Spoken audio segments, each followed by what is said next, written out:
There's a story in the Bible about God providing manna from heaven, food to sustain the Israelites while they were wandering in the wilderness. But it never said specifically what it was. What was this manna from heaven? When I asked that question, I had no idea how much my life was about to change.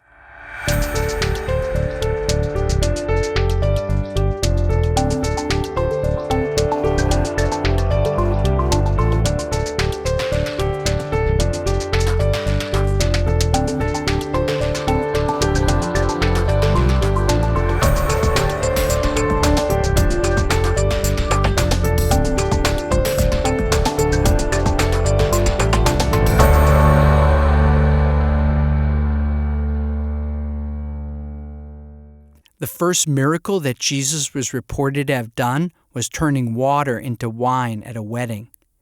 The story goes that they ran out of wine, and Jesus put a portion of the manna into the water that they boiled as tea. He told the waiters to pass it out as wine.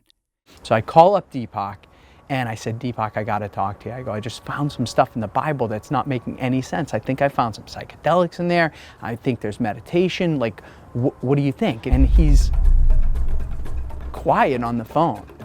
And I was like, Deepak, are you there? And he's like, yeah. He said, where'd you find this exactly? Like, send me what you're talking to me about. What do you want to do, Deepak? What should we do about this? You want to write something up? And Deepak was like, this is too important.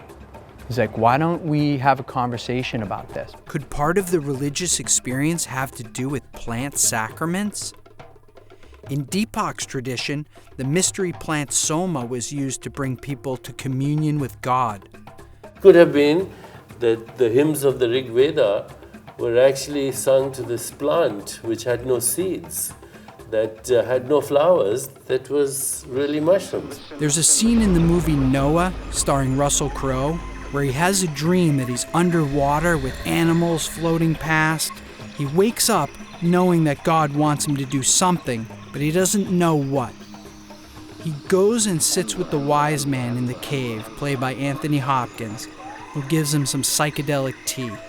He drinks it and has a detailed vision of exactly what God wants him to do. First of all, that's a possibility. Yep. Secondly, why does our brain have receptors to these things? Well, because we are part of the same nature. We're not separate from nature. Science is based on a subject-object split, on a separation that is artificial, me and the universe, when in fact I'm also part of the universe. Sure. So the same electrical storms that create thunder and lightning in the sky create synaptic firings in my brain, which creates thought. We are part of a wholeness. And what the religious experience is to experience that wholeness. What is enlightenment but being one with the source? So whilst they gave people what I wouldn't even call altered state of consciousness, I wouldn't call them hallucinations. They help people break out of the everyday hallucination of separation and to the reality of truth. And whether they did it through wine or manna or soma, who cares? It doesn't even make any sense. How could these ancient plants that connect you to God be somehow taken out? Could these plants be the ancient wisdom that we need for our modern problems? What we call today everyday reality, which we take for normal, okay? There's war, there's terrorism, there's global warming, there's social injustice. 50% of the world lives on less than $2 a day. The environment is totally screwed up. And we say this is normal. Yeah. It's psychotic, right? And it's psychotic because we have created it. What do you think it would take to break through that boundary at this point? I mean, here we are in this 21st century. Let's have a party. We'll bring everybody down to Peru and enlighten them. Yeah, and put some in the pot and let's drink it. Amen. Amen. Did Deepak Chopra just tell me to go down to Peru and drink ayahuasca tea, one of the most powerful psychedelics known to man? Still dazed by what Deepak had recommended, I bumped into our friend Jerry, who had generously loaned us his beach house for the interview. I was curious what he thought about what Deepak said. I didn't realize at the time, but Jerry's world was spinning out of control. Despite having sold his company for almost $100 million, Jerry was abusing drugs, drinking a lot of alcohol, his family was in shambles, and he was basically trying to kill himself slowly. More than I realized, Deepak's words were really sinking in. At this point, you might be wondering who this Zappy guy is. Let me tell you a little bit about myself. I'd done everything society told me to do. Go to school, get a job, make a bunch of money, fall in love, start a family. I was living the American dream. I bought beer.com for $80,000. A few months later, I sold it for $7 million. Here I am starring in my own Super Bowl ad. Life was becoming very surreal. Even though I had it all, my conversation with Deepak made it clear that there were other experiences that I needed to have.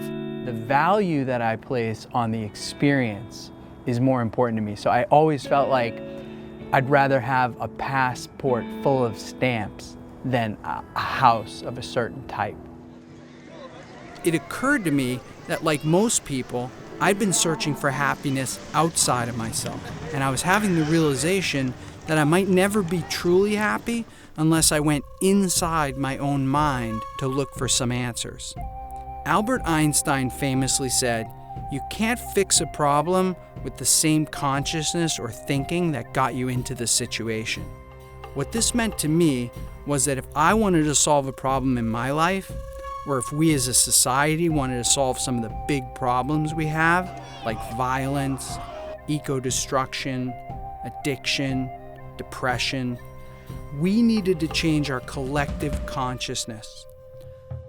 Could society use some of these ancient techniques for its modern problems? I was inspired by people who came before me that seemingly had it all, but chose to take the risk of going inside their own minds. These people were what I would call psychonauts, sailors of the mind. And I saw that these people were going inside their minds and exploring inside their minds as part of what they wound up doing. And I thought, wow, I have to do that.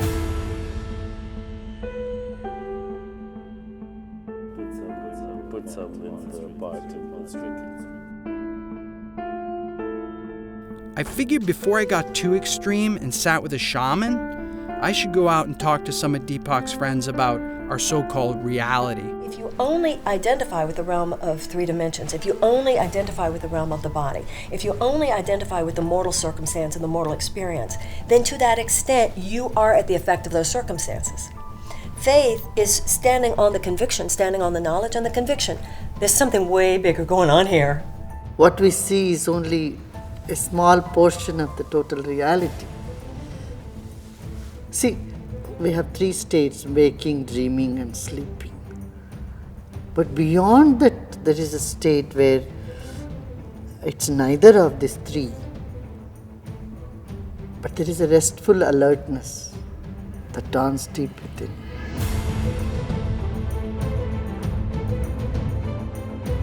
There's nowhere where we escape from being energy, so we're always energy. What we see as it looks physical material is actually the reflection of light, photons of light that hit our energy and bounce back. So we're reflecting light, but we're reflecting it as a force field, a tornado of energy.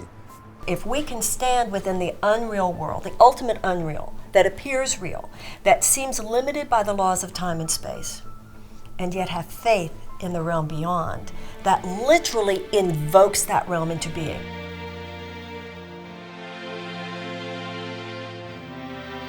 It seemed like what everyone was saying is reality's just a concept. I needed to have the direct experience of going inside. Could ancient wisdom have included plants and meditation? I was excited to learn that a lot of celebrities, people like Jerry Seinfeld, Martin Scorsese, were doing this meditation for a long time. And recently, people like Oprah Winfrey and Dr. Oz and Katy Perry had taken up the meditation, and it seemed to be making them even more creative. I wanted to see if some of this ancient wisdom could help me to tap into my creativity. In the 1960s, a funny little man named Maharishi Mahesh Yogi came out of the Himalayas to the United States, and he wound up teaching his transcendental meditation technique to the Beatles, and the rest is history. Today, there are more than 7 million people worldwide doing transcendental meditation. What I like about the TM technique is that there's no dogma attached to it. It's really just a simple technique of silently repeating a mantra to yourself, which causes you to transcend into your quieted mind, to subtler and subtler states of consciousness, until a point that you reach a place called universal consciousness, an endless field of energy that connects all of us, where all knowledge is contained and where everything is manifested from. When the Maharishi passed away in 2007, he put John Hagelin in charge. As a quantum physicist and a meditator, he had successfully used quantum theory to support Maharishi's model of creative intelligence being at the center of all creation. Waking consciousness is all about being aware of something, this, that, this concept, that person. Transcending is leaving all of that behind to isolate and experience the self itself. It's blissful. It's not the end of the story. 10, 20 minutes of that is enough. The idea is to come back into activity and increasingly integrate and stabilize the experience of inner reality, inner silence, along with outer reality. And that's when life really gets to be interesting and fun.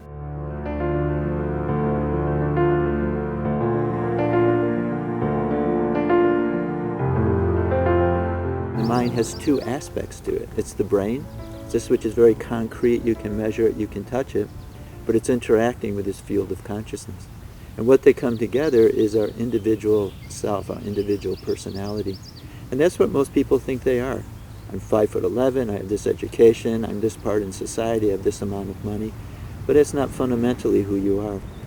And to know that, you need to have the experience of that. And that's where meditation experience comes in.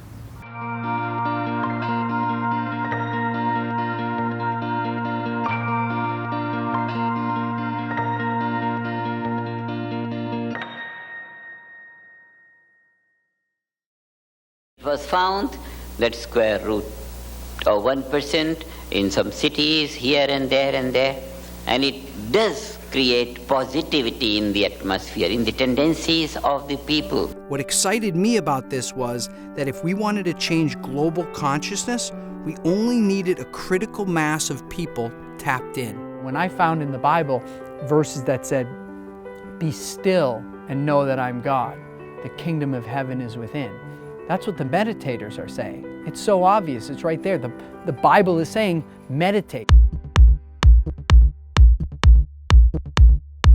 These days, religious affiliation is shrinking.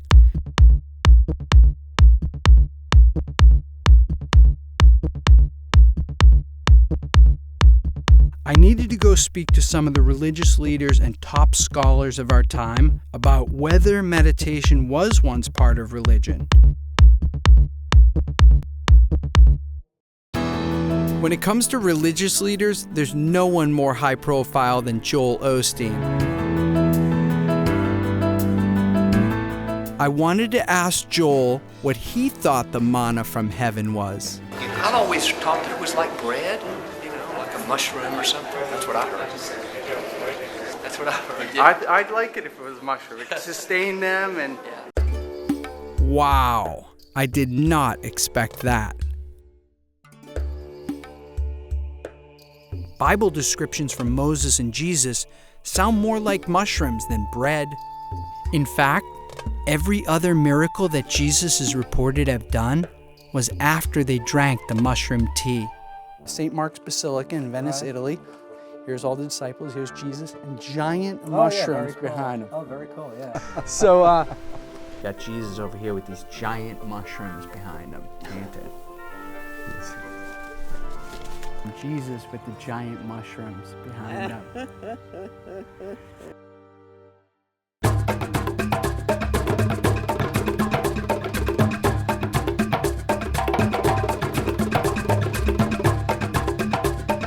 I wanted to talk to some people who've been there, done that.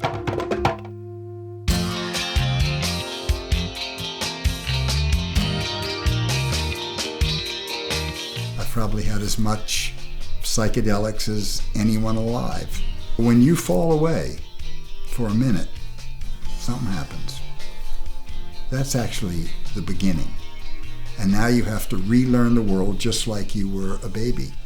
What I found makes ayahuasca very special, number one, is it's the only mind-altering substance that needs more than one substance. And the other fact that's interesting is that both of these substances, the MAO, which is harmaline or tetrahydroharmalol, or the DMT, both of these substances are produced in every mammalian nervous system. So there are substances that our body produces. Filmmaker Foster Gamble's documentary Thrive shattered many of the myths that we've been presented by regular society that keep us slaves to our so-called reality. So it seems to be a natural inclination to alter our consciousness somewhat. And I think one of the reasons for that is when we alter our consciousness, we can see our daily consciousness in a new way. And it shifts, tends to raise and expand our daily consciousness. And to me, that's the point. And if we can use substances, whether it's broccoli or ayahuasca or C-sharp major, to give us a glimpse of what's possible for human beings, and specifically, what's next for me? What am I ready for? When my consciousness separated from my body, it changed the paradigm entirely. I realized, aha, there's something more than this meat vehicle that we have. And that one realization set me off writing all night furiously until the dawn, and it just reevaluated my whole philosophy. And from that point on, I've been on a journey of experiential spirituality, finding the answers myself, and the plants have been the greatest teachers in that quest. Many times there's a huge benefit with one experience because it really gets to the core of what's been happening. So it's almost like 10 years of therapy in 7 hours. Kundalini yoga icon Gurmukh teaches many celebrities how to journey inside using the Kundalini technique. She had her own experience with mind-altering energies. I do not regret anything I've ever done. People say, I did drugs. I said, well, so what? It got you here. Forget it. I've met other people that I wish they had, because I feel they can't go through the barrier. They can't go into that sixth dimension. However you want to look at it, it's going to be the unknown, and you have a choice, fear or faith. Faith that you're going to come out all right, that the lessons are going to be valuable, and that the medicine will guide you, or fear that something else is going to happen. It's going to be the unknown either way, so might as well choose faith. There are times in life where through different means, and God works in mysterious ways, we're shown the mountaintop.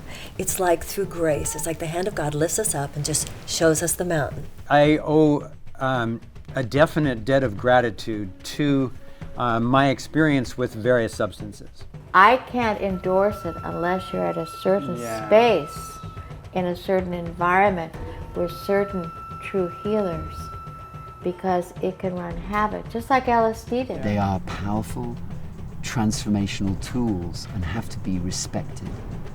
And if you approach them with enough humility and respect, I tend to believe you'll be fine with them. People are afraid that when they go down there and do these medicines, they're going to lose the things that they love the most about themselves.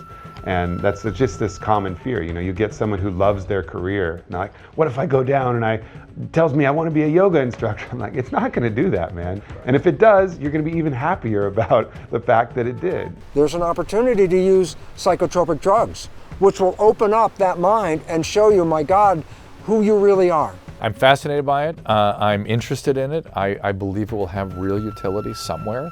It's too soon for me as somebody that's trained to, a certain way, do no harm, help, really be clear about what you're doing. We're not clear yet. Whatever it takes, whether you do the drug or whether you do the meditation exercises or whatever way, I don't really care. There's no doubt in my mind that the first indication, the first formal use for hallucinogens will be at end of life. Because it's clear what I'm reading and seeing in the research is that it improves our ability to be connected with something and feel okay about the dying process. And God knows we need help with that in this country. The traditional psychological model or the traditional medical model, it usually takes years and years and years of therapy and years of intervention and working with a team of experts to get even just a little progress in someone's life. What I've seen, and the analogy I give, is it's 10 to 20 years of psychotherapy, often in 1 to 2 plant medicine sessions. There is a relationship to plant medicine when it is entered through the door of the traditions that brings people more to a sacred recognition of their life, their path. I think the word drug has a lot of negative connotations. I can't think of, maybe if some drug actually cures someone, it's medicine. See, I haven't heard of people going off the rails. I've seen people go off the rails. Before I took the final leap, I needed to hear it from a psychedelic badass. That person is Ram Dass.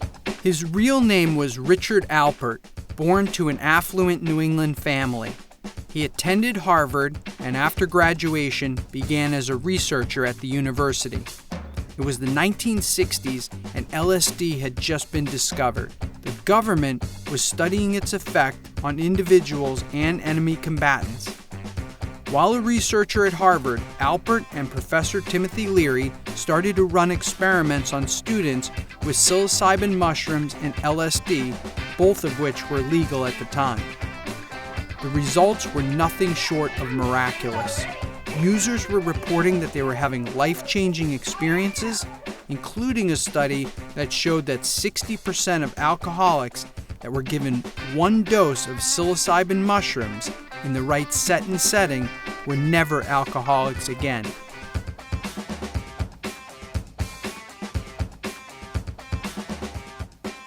How could everybody not know about this?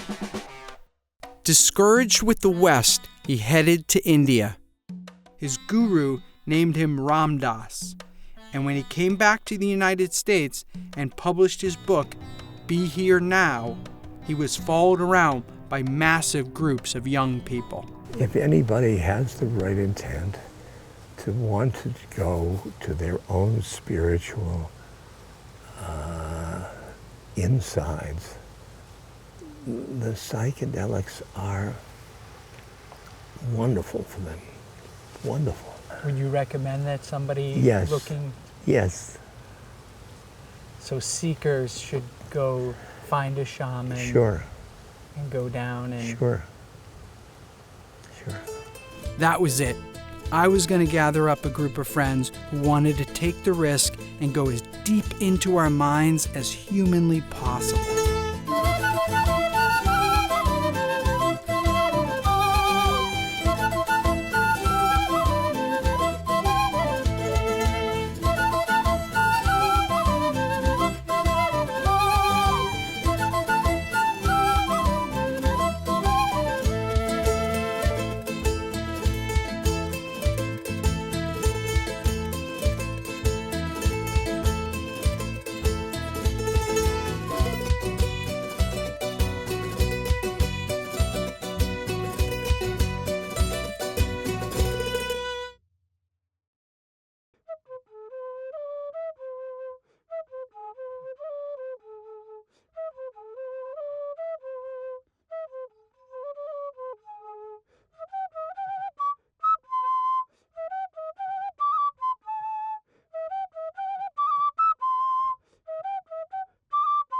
Things should just seem to be falling in place, It feels like it's guided. It feels like it's meant to be. So for me, I'm just letting it go. I just assume every miracle that is going to happen is about to happen, and I should just kind of enjoy it and let it happen.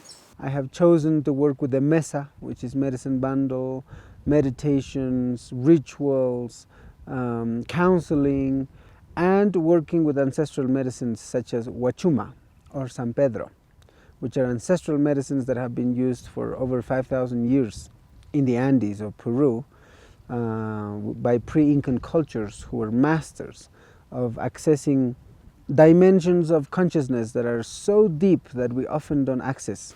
I feel like it doesn't matter where in the world you go, it's like you'll always find, your kind.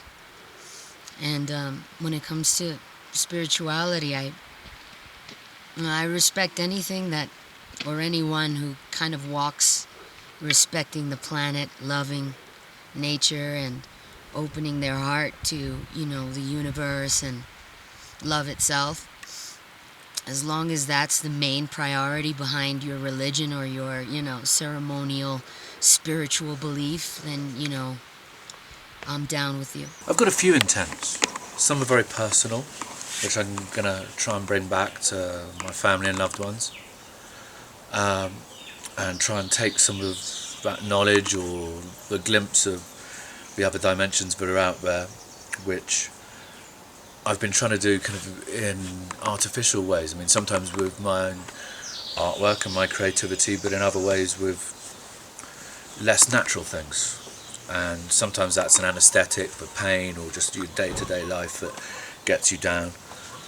But yeah, this is something that's been calling me for a while to come and do this, but it hasn't been the right moment in my life. And so it all seemed to just fall into place naturally. I'm here to have sort of like a rebirth, to, tap into a place that I guess I've never gone. So I don't know where that is. I don't know what that is, but hopefully it's a good thing, and I'll be able to get through it. When you drink the medicine, 50% of the medicine's responsibility is to do all the healing, all the cleansing, all the awakening, all the clearing, all the harmonizing that it needs to do. But the other 50% of taking it further, of taking it deeper, is always yours. Part of my work in this is to make the most gentle transition possible from being very sleepy to being fully awake. Really looking forward to tapping into some of those guys' stuff upstairs.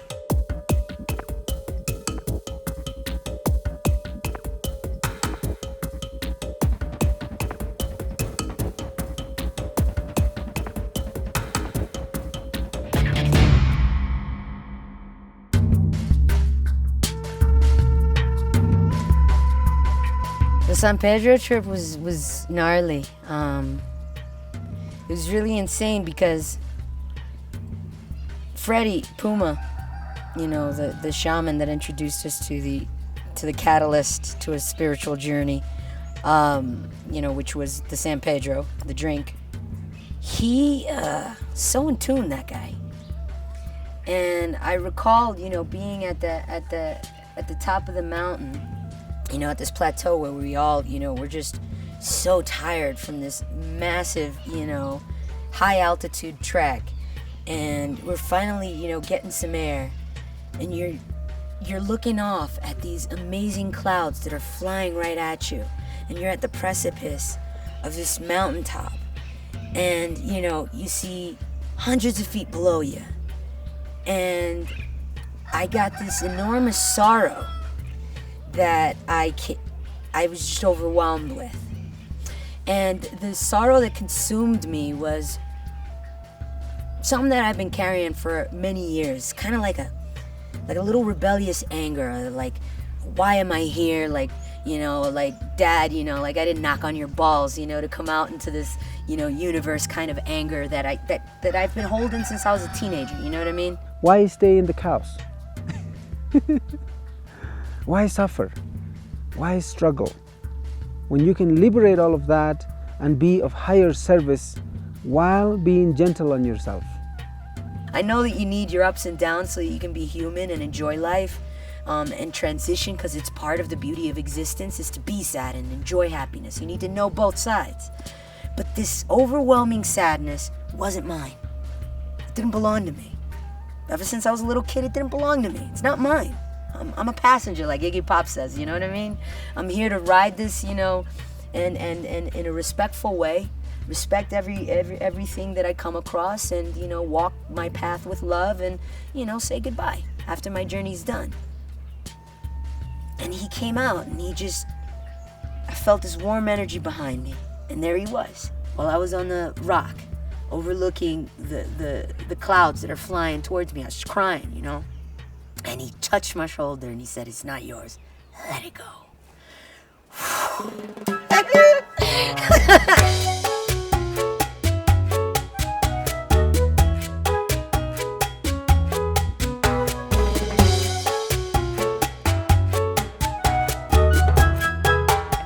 One, two, three. All right.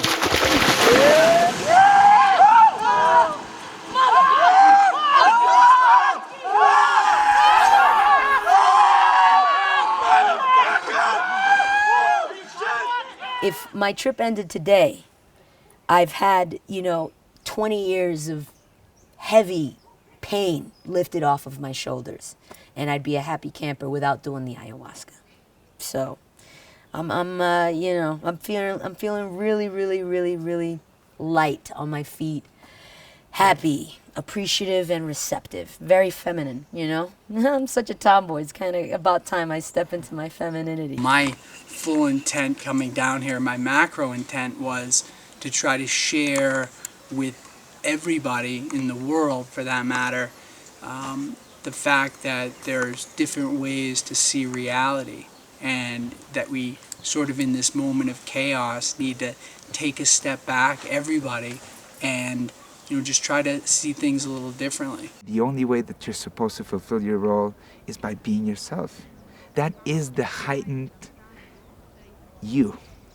You attract more love and you attract more energy. One of my intents and one of the things I asked for was to face my fears. And I realized that, no, I don't need to face my fears. My fears are not going to go away. First, I have to accept myself with my fears.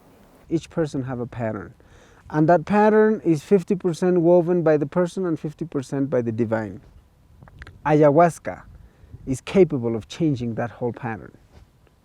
From being one person one day, the next day you're completely another person. I'm open to light and love and just good vibes, and anything that isn't on that vibration or frequency, I'm just like, I don't even see you, you don't exist. So that's how I'm walking into this ayahuasca trip. I'm just in a very receptive place. I just, I know what I'm about, I know what I stand for, and I know what I resonate with, and, I just hope to walk that path, and, whoever's walking along that path, I hope to meet you, and we can join hands and, take this trip together,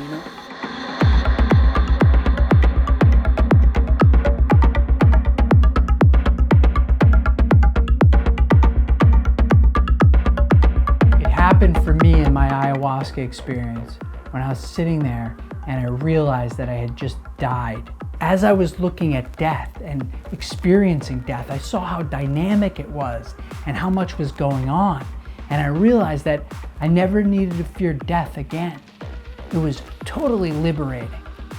And as I spent time in this ayahuasca experience, I realized that I was sitting in a place where I could ask any question. I could go into the future, I could go into the past, whatever I wanted to know. So I'm gonna ask a big question.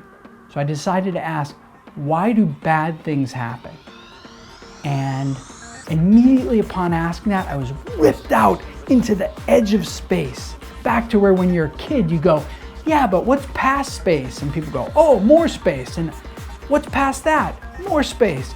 I was out there on the edge looking at everything in the universe basically contained, like God would look at it. And as I'm looking at it, Spirit said to me, you see that? It's totally balanced. It's perfect. And I looked at it and I was like, wow, that's true. It's totally balanced. It's perfect. If something happens over here, it'll just be made up over here. And as soon as I had that realization, I was sucked right back in. I was sitting in the room again. And as I was coming out, I just started to laugh. I was laughing and I realized that I had just gotten the entire human cosmic joke. Here we are with God, the man with the white beard, and Buddha and Muhammad and Jesus, all these men. And I was with God, and it was a woman. That has stuck with me every day since my ayahuasca experience.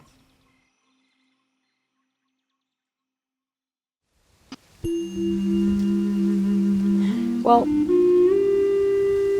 for me, Ingesting the medicine was a destruction of everything I've ever known, everything I've ever believed in, everything I ever thought was true. I tried to reason it for a while, for 2 days after. Try to reason the idea that it's a hallucinogenic drug, Michelle. It just, it takes things from your subconscious and projects them. There's absolutely no way that there's any truth in what you envisioned.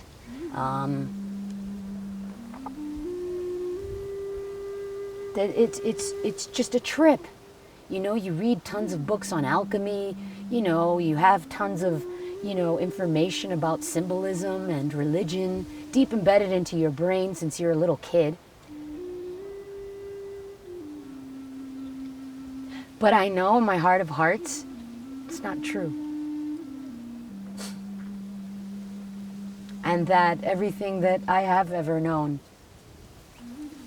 could quite probably be bullshit. And it makes me happy. I felt a peace and calm that I've never experienced in my life. An overwhelming feeling that I could relax instead of constantly macheting my way through life with my urban armour on. It just stripped everything away and put me in contact with something that was a benevolent higher power, is the only way I can really describe it. It's such a hard time in the middle of it. I know, like a surgeon, and I felt my wounds, my wounds just opened up, and I was feeling pain, and then like I grew up, and I was able to love myself a little bit more.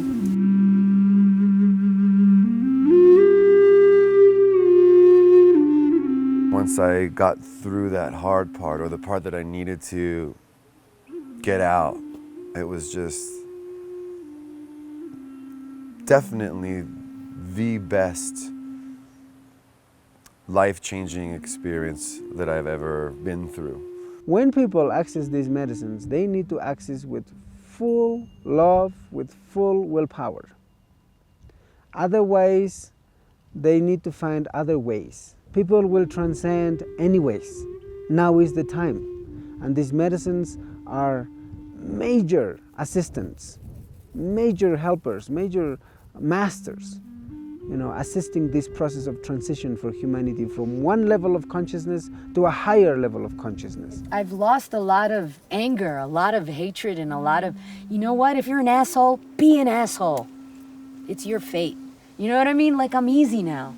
Like, I'm not angry anymore at all the mean people in the world, Because I accept that they're part of it, and it's all good, you know what I mean? It's not my walk, but, do your thing, and I respect your path. But don't come near me with your evil energy, because I'll knock you the fuck out.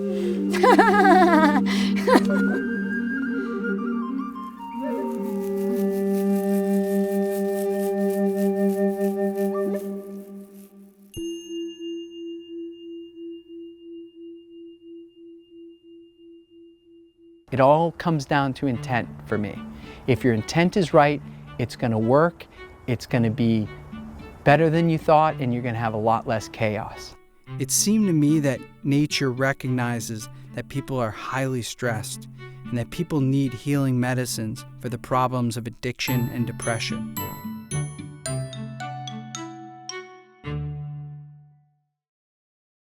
I kept looking for ways to transcend on a daily basis, and I was introduced to Sri Ravi Shankar and his breathing technique called Sudarshan Kriya.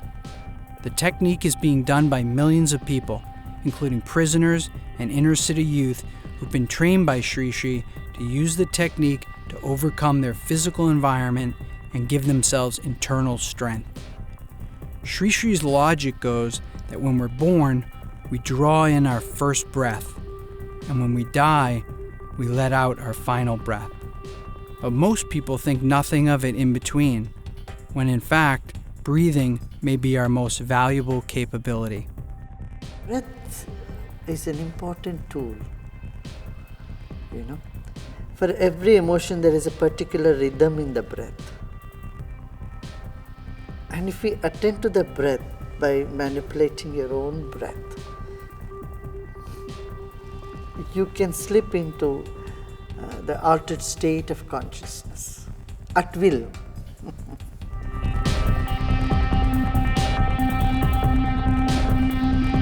I learned the Kriya breathing, which blew my mind. The fact that I was able to put myself into a psychedelic state with just my breath. Lightning bolts were shooting out of my hands and feet. Time stood still.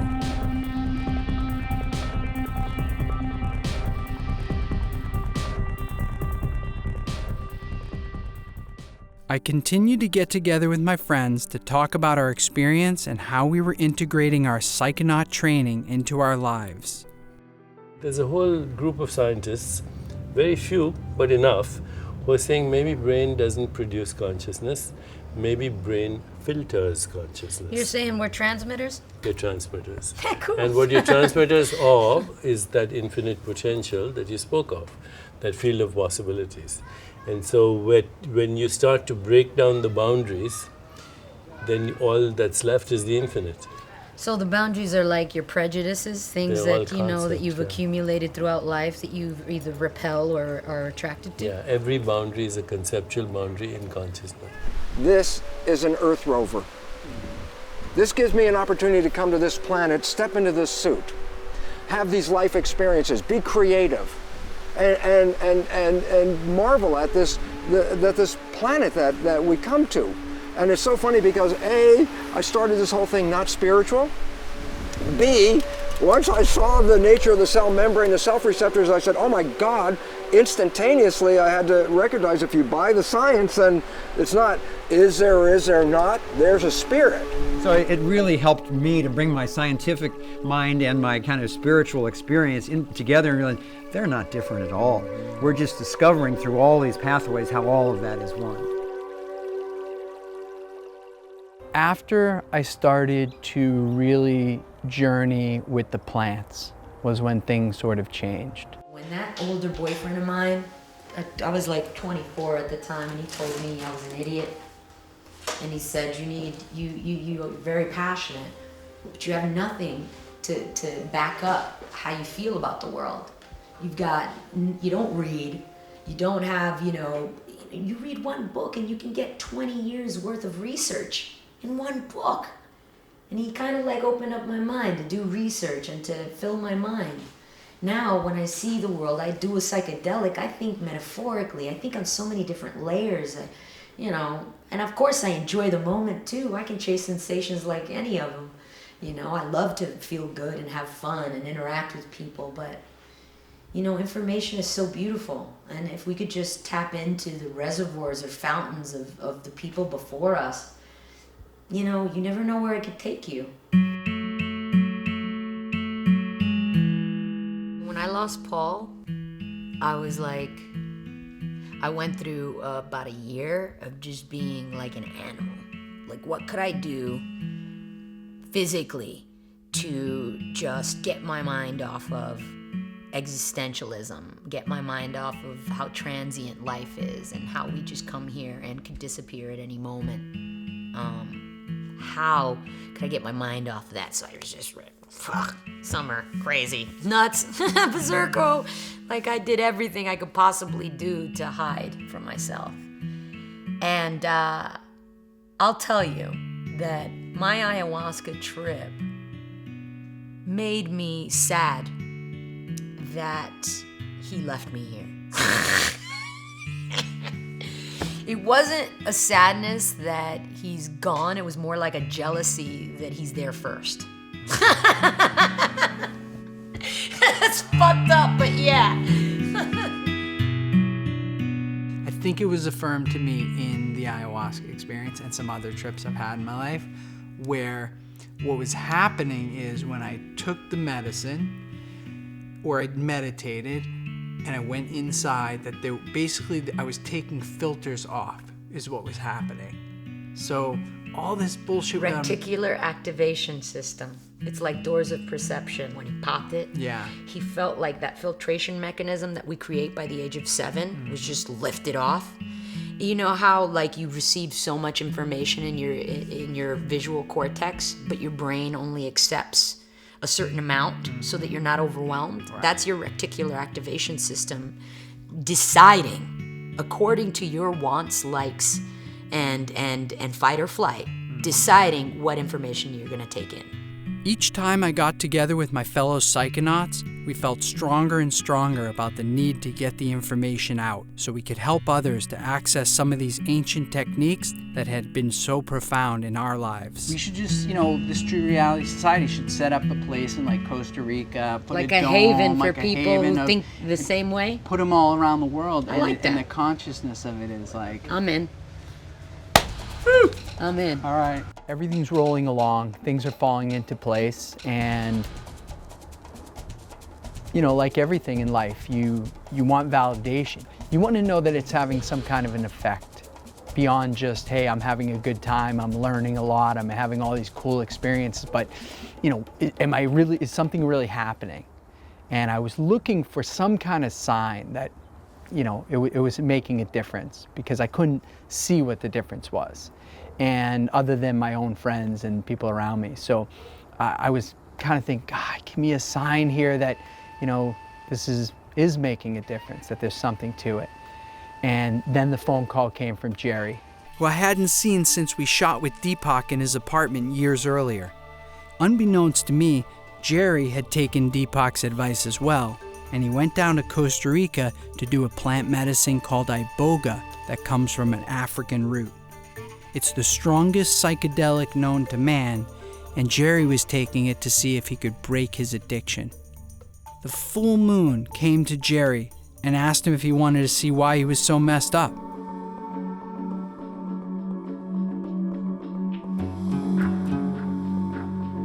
Because of my life, I had like addiction issues, tons of women issues, ego issues out the gazoo, smoking, drinking, you name it, I was a fan, right?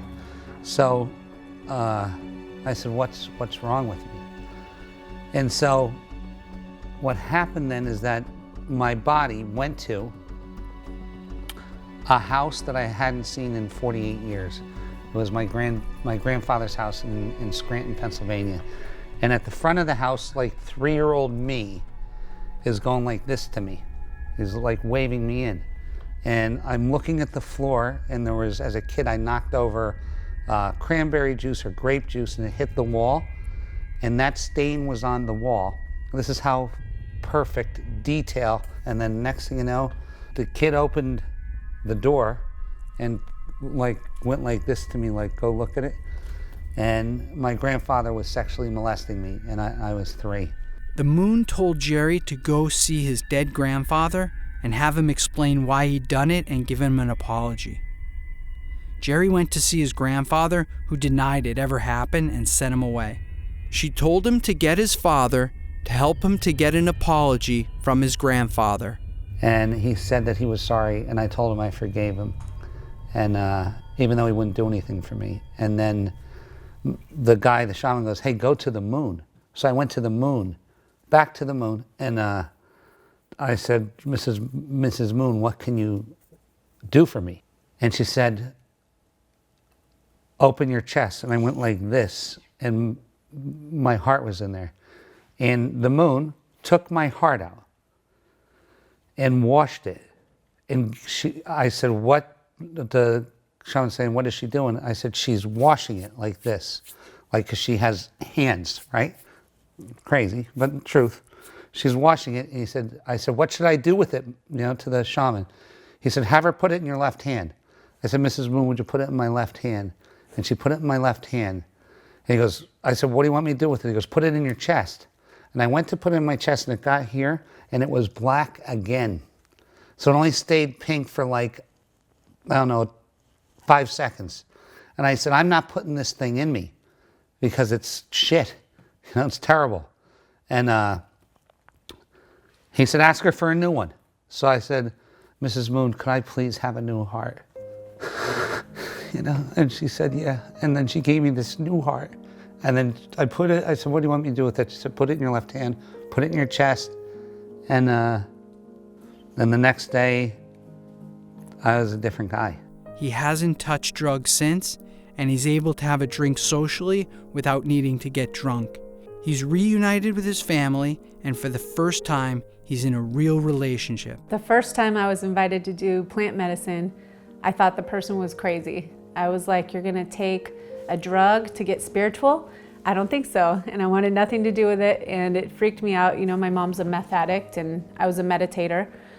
And finally, this woman who's like just a love in my life invites me to go, and I couldn't say no. So I went, and that night, she told me, set some intentions of what you want to see. And I said, okay, I want to see why I keep attracting the same psycho guy over and over and over with a different face, sucking the light out of me. And the second thing that I wanted to see was, what was I here to do? And so that night was just one of the most amazing nights of my life. I was shown exactly who I am, what I'm here to do, and exactly why I kept attracting that same psycho guy over and over and over again.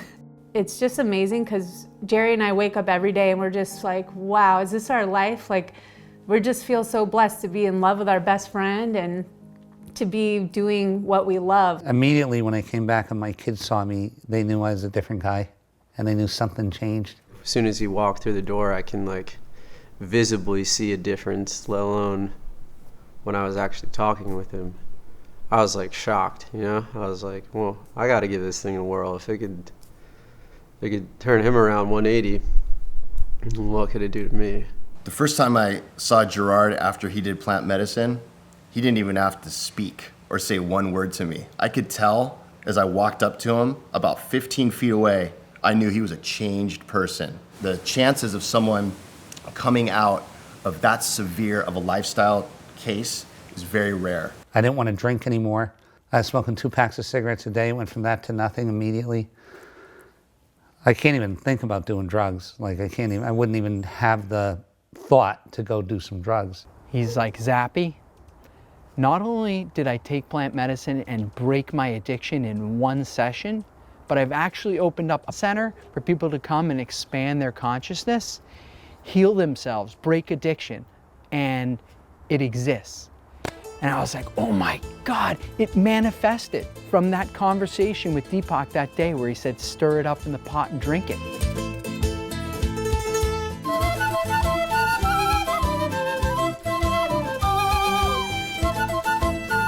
The moon told me, and this sounds so ridiculously crazy, but told me to go buy a center and to make it a plant-based center.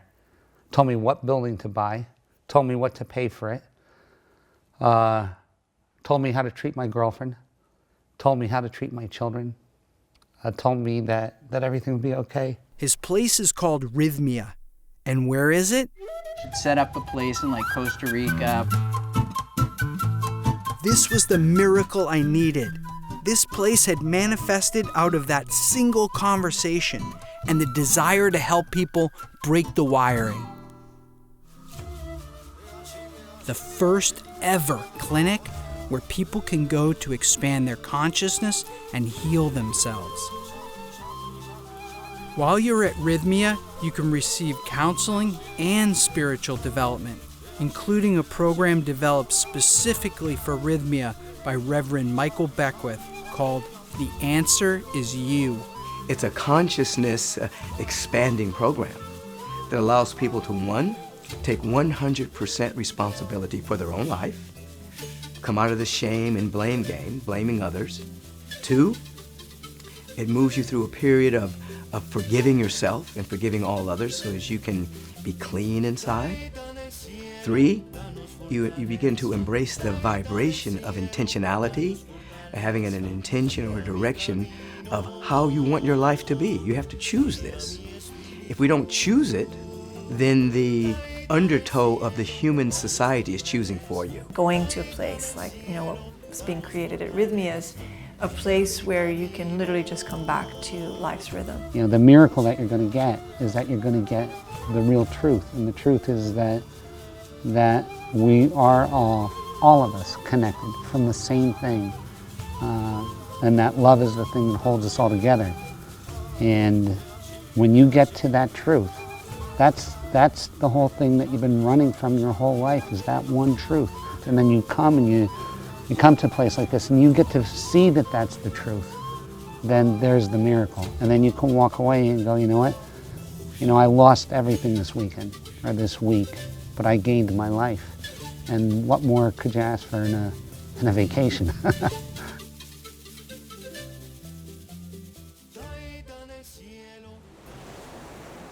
Everything I've gone through has truly been worth it.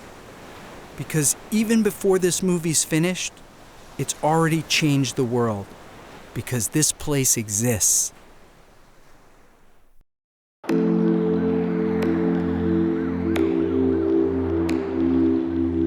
Every act that comes from purpose is supported by nature and has the potential to change things in ways you could have never dreamed of.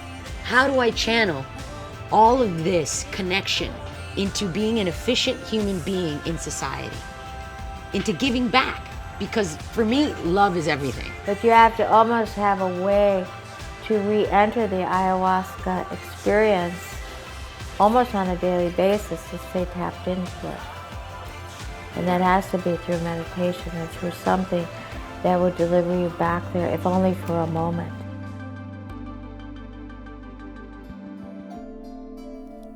All of us had life-changing experiences. So the question is, how could these incredible plant energies be illegal today to consume or even to study? It turns out that the answer to that question may be even more sinister than the reason they'd been taken out of religion: money. The pharmaceutical companies are only interested in selling their patented petroleum-based medications that people need to take for the rest of their lives.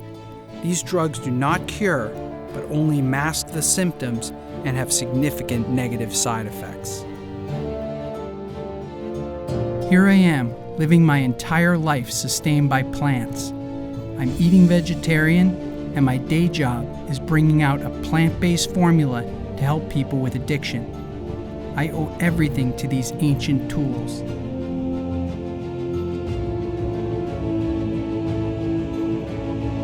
Plant medicine, meditation, breathing. These are some of the tools that were once part of the religious tradition. It's time to bring them back.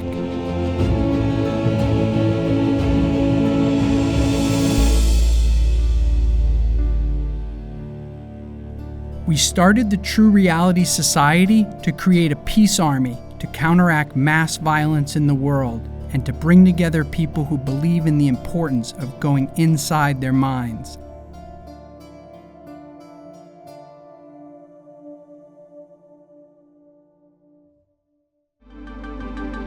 When the sun comes up, I know I've lost it. To the spirits that live beyond us. But every time I sleep, I'm back in your arms and we've just begun.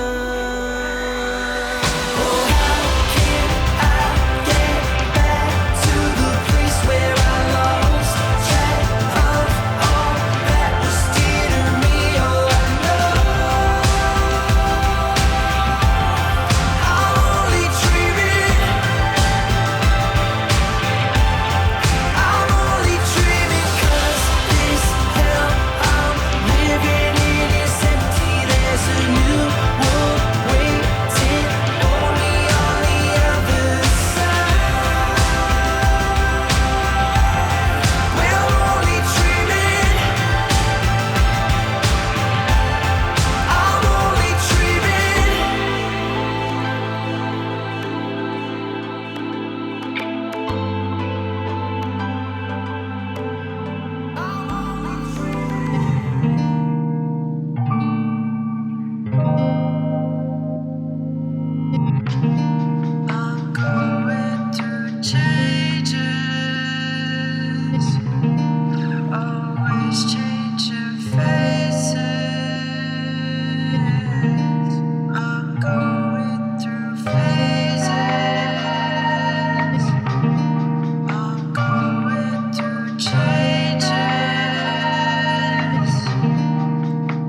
shall shine a light on a different side of me.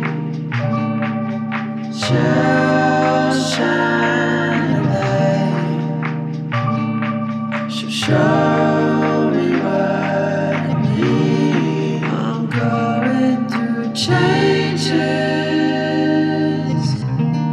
always changing faces. I'm going through phases. I'm going through changes.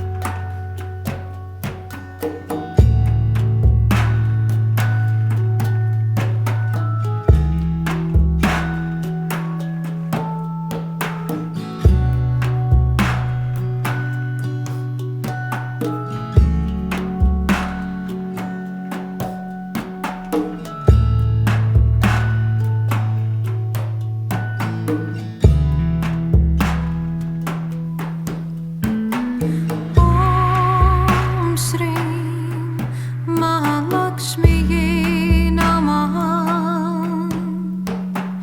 Om Shri Mahalakshmi Namaha. Om Shri Mahalakshmi Namaha. Om Shri Mahalakshmi Namaha. Om Shri Mahalakshmi Namaha. Om Shri Mahalakshmi Namaha. Om Shri Mahalakshmi Namaha. Om Shri Mahalakshmi Namaha. Om Shri Shri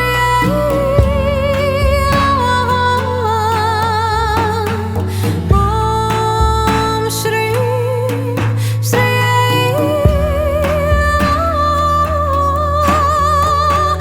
Om Shri Shri Om Shri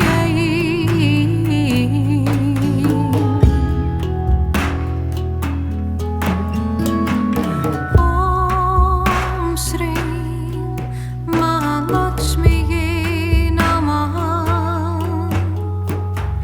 Om Shri Mahalakshmi Namaha. Om Shri Mahalakshmi Namaha. Om Shri Mahalakshmi Namaha. Om Shri Mahalakshmi Namaha. Om Shri Mahalakshmi Namaha. Om Shri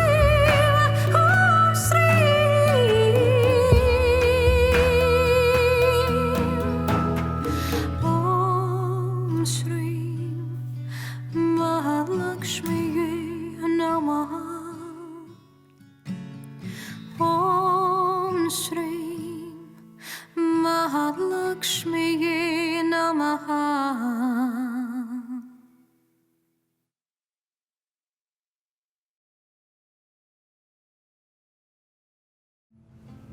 Breathe in, slowly, and then breathe out slowly. On the in-breath, perhaps having the thought peace. And on the out-breath, the thought joy. Peace.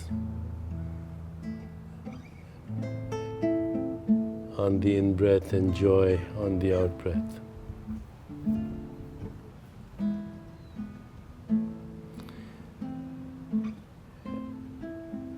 And bring your awareness into your heart now.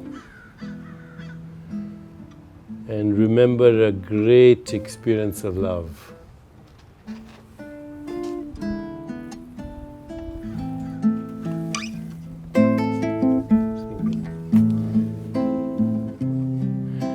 Remember a great experience of compassion. A great experience of joy.